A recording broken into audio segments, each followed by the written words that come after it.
Hi, fourth graders, and welcome back from spring break. It's been too long, and I've missed you.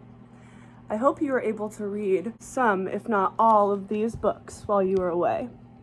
These are some of my favorite contemporary realistic fiction books. Do you know what contemporary realistic fiction is? Well, we know that fiction means it's not true, right? But then realistic, that means it is true. So, what we can conclude from that is that a contemporary realistic fiction book is something that is not true. It's a made-up story, but it could possibly happen in our everyday lives and something we may see. If you read these books, you can see that they are made up, but there are some things that we can relate to in situations we've seen in real life, right? Okay, well, let me ask you this. Remember when we read Charlotte's Web a couple weeks ago?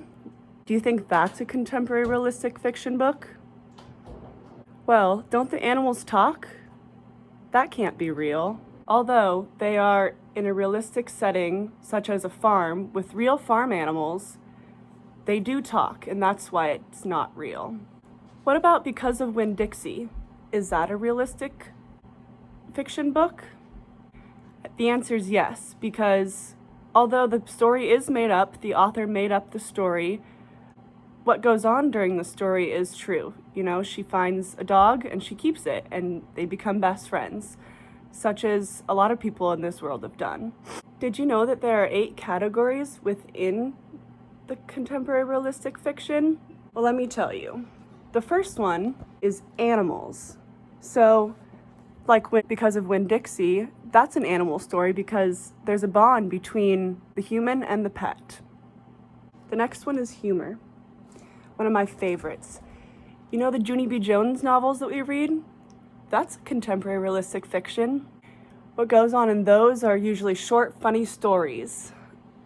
The next one is mysteries, such as the one we read here, Dollhouse Murders. Usually when there's something mysterious going on, something that's getting solved, or something that's unknown. Sometimes can be scary too. The next one is problem. So that has to do with mental or physical disabilities. 2 of our books, actually, Skinny Bones and The Dollhouse Murders, they go in the problem category. And did you realize that The Dollhouse is in both categories, mystery and problem? That can happen. A lot of authors mix and match their categories just to match the readers. Next one is school and family. And that's pretty self-explanatory. Usually there's a setting in a school or in a family. So for example, our book Frindle here, that was definitely school related as he's always doing schoolwork. And the next one is series. So a lot of books come in series. There's 1, 2, 3, and so on and so forth. So for example, there's romance novels, you know, the Junie B. Jones. Those are all series. Next one is sports. For you guys, if you like sports. So usually that's game focused or problem focused.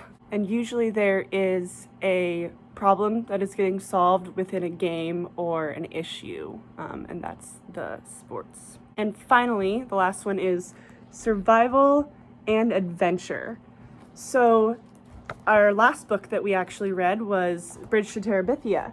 So that took place in the wilderness, you know, outside their house a bit.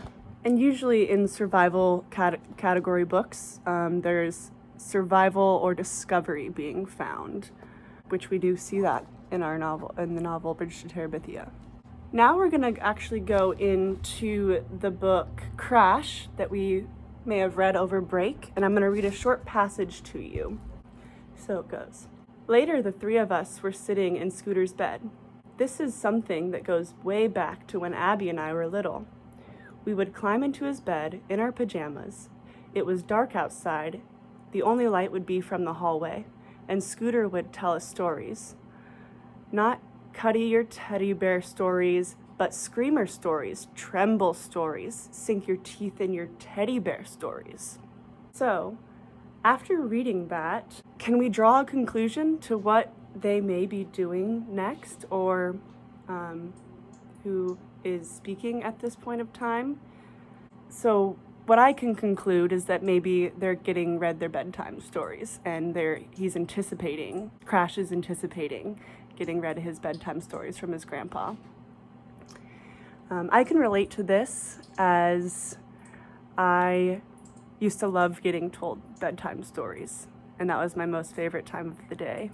Just like in my pajamas, and I was just ready to go, ready for bed. I didn't necessarily like the sink your teeth in your teddy bear stories, but I really did enjoy the stories, and I can feel his emotion when he's saying that. So can we draw an inference on what might happen next in the story? Oh, you think that, yeah, they're going to be getting into bed getting read bedtime stories. Yeah, I think so too. Also, what is happening in the passage? Like, what's happening with the characters? Where's the setting? What kind of descriptive words are they using? Right, so they're in their bed. That's where the setting is. The characters are Scooter, Abby, and Crash. The two siblings and the grandpa, and they're getting ready for bedtime stories. And that's what their descriptive words are telling us.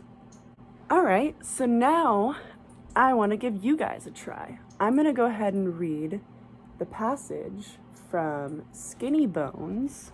This one right here. If you guys want to pull it out, you can follow along if you'd like. Page 25. Alex, I know that you think you're too short, but that's only because you haven't started to grow as much as the other kids yet. Everyone grows at different speeds, but believe me, you are going to grow, I promise. She took me by the hand and led me to the kitchen. Then she stood me up against the wall near the corner and told me not to move.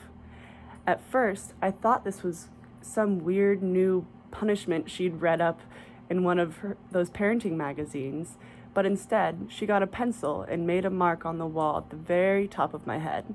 When I moved away, she wrote the date beside it. Okay, she said, just to prove to you that you're growing, we're going to measure you every 6 months.